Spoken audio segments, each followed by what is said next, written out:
Сәлем достар, каналға қош келдіңіздер. Каналдың дамуына өз үлестеріңізді қосып, тіркеліп кетулеріңізді сұраймын. Адам ағзасында уытсыздандыратын табиғи жүйе бар. Ол тамақтан және қоршаған ортадан жиналған токсиндерден арылуға көмектеседі. Алайда көпшілік дәрігер мен диетолог ойынша, қазіргі экология жағдайында уытсыздандыратын табиғи жүйенің жұмысы жеткіліксіз. Сондықтан ағзаға қосымша көмек артық етпейді.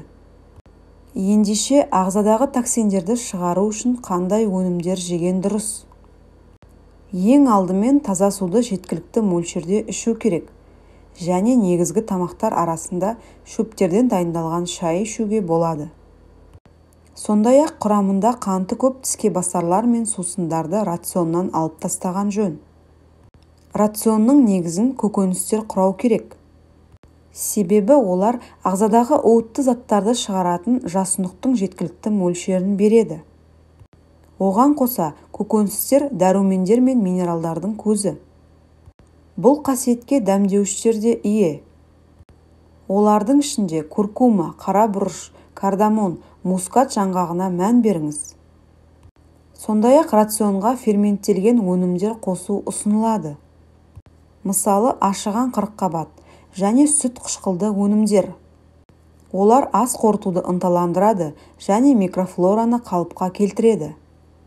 Рационға пайдалы шөптерді барынша көп қосуға тырысыңыз. Мысалы, қымыздық, шавель, ас жапырақ, ас көк, ақ желкен, руккола. Олар ағзадағы шлактар мен токсиндерді шығарады. Сондай-ақ олар С дәруменіне, бета-каротинге бай. Жұмыртқада токсиндер мен шлактарды жылдам бейтараптандыратын аминқышқылдар мен органикалық күкірт қосылысы бар. Қызылша өт қайтуын арттырады және ішектер жұмысын жылдамдатады.